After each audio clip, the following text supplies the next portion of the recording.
अंतिम समाधान और अंतिम लड़ाई तो सड़क पर ही होनी है। और सड़क की लड़ाई का पहल करने का काम समाजवादी आंदोलन करता रहा है और वामपंथी आंदोलन करता रहा है। समाजवादी आंदोलन की भी आज हम देखें तो उसका तेवर वो कहीं ना कहीं से नीतीश जी उसका प्रतिनिधित्व करने लगे हैं, या अपना जैसे भी आप देखिए अपना वो करके। और इसी सड़क के आंदोलन से ही निकल करके आम आदमी पार्टी भी पैदा हुई उसकी।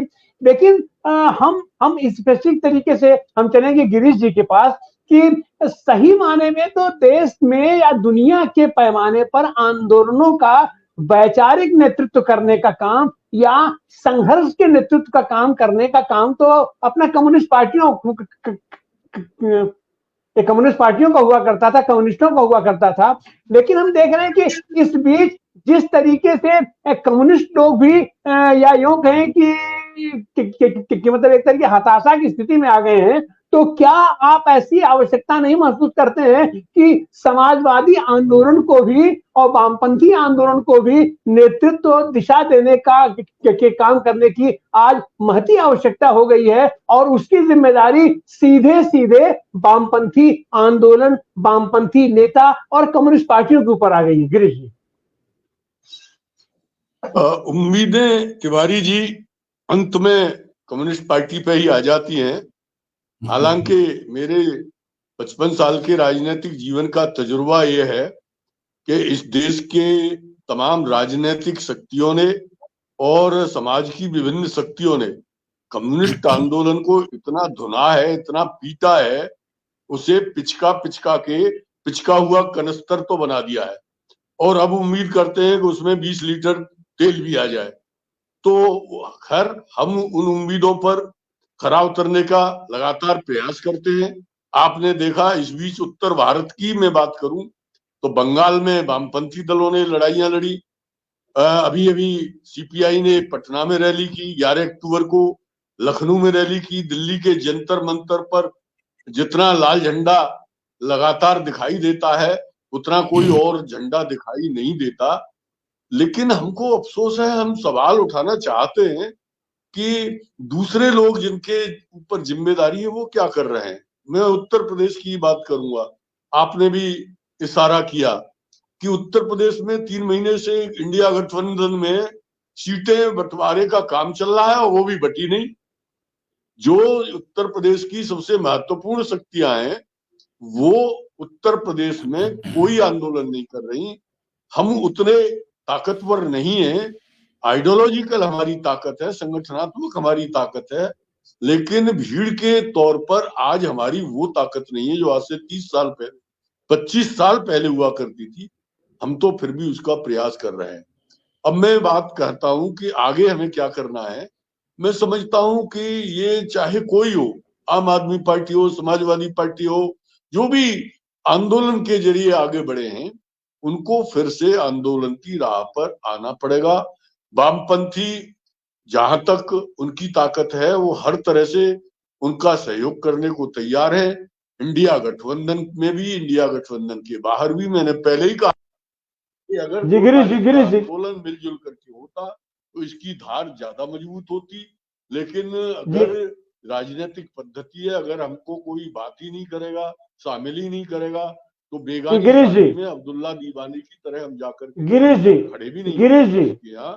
तो ये गिलानी है जो ग्रंथि बनी हुई है कि अपने प्रचार के लिए अपना आंदोलन कर लो, भले ही फायदा हो या न हो। आपने तो बड़ा बढ़िया सवाल उठाया तिवारी जी, मैं बधाई देना चाहता हूँ कि सर अंत में मेरी एक बात सुन लीजिए। पंजाब में किसकी सरकार है? आम आदमी पार्टी की। और आम आदमी की सरकार, आम आदमी पार्टी की सरकार के रहते हुए 8 वोट लूट ले गए और न सरकार ने न संगठन ने कोई प्रतिक्रिया दी। ये विचारणीय विषय है। तो अगर हम 8 वोट नहीं बचा सकते, कल बैलेट पेपर से जब चुनाव होंगे तो हम पेटियों को कैसे बचाएंगे? हमें इस पर गौर करना चाहिए। वामपंथ अपनी भूमिका निभाता रहेगा, निभा रहा है और निभाएगा। गिरीश जी, हम ये कह रहे हैं कि पंजाब में तो सरकार आम आदमी पार्टी की है, लेकिन चंडीगढ़ में दिल्ली की सरकार है, दिल्ली चलता, केंद्र शासित प्रदेश वो है। मैं इस बात को जानता हूं तिवारी जी, मैं जानता हूं, लेकिन गिरीश जी मुख्यमंत्री कहाँ बैठा हुआ है? एक मिनट मुख्यमंत्री चंडीगढ़ में बैठता है। गिरीश जी, मुख्यमंत्री चंडीगढ़ में बैठता है, और अरे भाई जिसकी सरकार मुख्यमंत्री तो होती है दिल्ली में उसकी बैठा हुआ है। राजधानी में ताकत होती है। गिरीश जी दूसरी बात हम कह जिसकी रहे हैं, सरकार होती है उसकी राजधानी में ताकत होती है। गिरीश जी दूसरी बात हम हजारों कह रहे हैं, कार्यकर्ता इकट्ठा किए जा सकता है गिरीश जी, एक काल पर। आजकल व्हाट्सएप का जमाना है। गिरीश जी, मैं आपसे दूसरी बात कह रहा हूं। हम एक कह रहे हैं कि किसी भी आंदोलन को संगठित अनुशासित तरीके से चलाने की जिम्मेदारी मैं तो केवल और केवल कम्युनिस्ट पार्टियों की मानता हूं। आज की तारीख में भी इंडिया गठबंधन कायदे से फंक्शन नहीं कर पा रहा है, तो हम तो इसके लिए सबसे ज्यादा जिम्मेदार कम्युनिस्ट पार्टियों को मान रहे हैं। आपकी इसमें क्या भूमिका हो रही है? आप उसको क्यों नहीं दिशा दे पा रहे हैं? आप क्यों नहीं अपनी भूमिका का निर्वहन करते हैं? आप भी तिवारी जी वही काम कर रहे हैं जो हमने अभी कहा कि एक कनस्तर को पीटो, पीट पीट के पिचका के उसे डब्बा बना दो और फिर उससे उम्मीद करो। आप भी इंडिया गठबंधन में जो महारथी हैं वो हमारी सुन रहे हैं क्या? आपसे बेहतर कौन जानता है इस बात को? लेकिन आप यहाँ हमें कटघरे में खड़ा कर रहे हैं। इंडिया गठबंधन में जो बड़ी ताकतें हैं वो किसी की सुन रही है, तो हमारी क्या सुनेंगी? अगर वो हमारी सुनने लगे तो अब तक हिंदुस्तान के अंदर 5-7 रैलियां हो गई होती, लेकिन जिनके ऊपर यह जिम्मेदारी आपकी भी बनती है कि आप जबरदस्ती उनका पालन करवाएं, आप जबरदस्ती उसकी पहल करवाएं अपने नेताओं को। और आप भी तो केंद्रीय नेतृत्व में हैं, आप उनको जबरदस्ती नोटा पकड़ के बैठाइए, इन सारे लोग कराइए। तो खैर आज का हमारा समय समाप्त हो चुका है। पटना में रैली की, नीतीश और तेजस्वी को बुलाया, हमने लखनऊ में रैली की, सारी वामपंथी ताकतों को बुलाया।